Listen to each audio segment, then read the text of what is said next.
പച്ചക്കറി എങ്ങനെയാ വില? 2 രൂപയോ? എത്ര കിലോ? 100 രൂപയോ? പൈസ തരാം. എത്ര രൂപയോ? തക്കാളി എങ്ങനെയാ വില? 4 കിലോ 2. ആകെ 4 ഉള്ളൂ. പൊട്ടറ്റോയോ? പൊട്ടറ്റോയ്ക്ക് എങ്ങനെയാ വില? 4 രൂപ. ആ പിന്നെ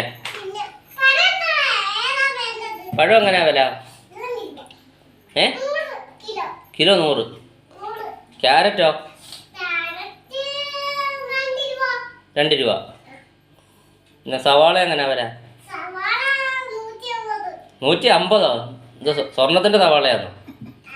150 സവാളക്ക്.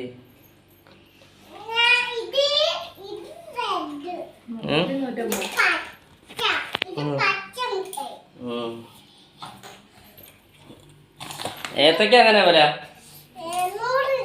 ഏത്തക്കായി 100. കാടമുട്ട വല്ലതും ഉണ്ടോ ഇവിടെ? ഇല്ല. എന്നാ ഒരു സാമ്പാറിൻ്റെ കിറ്റിക്കതാ എനിക്ക്. സാമ്പാറിൻ്റെ കിറ്റിന് എത്ര രൂപയാ? എല്ലാം 2 ഇതെന്താ 2 രൂപ കട? സാമ്പാർ എന്തു വന്നോ?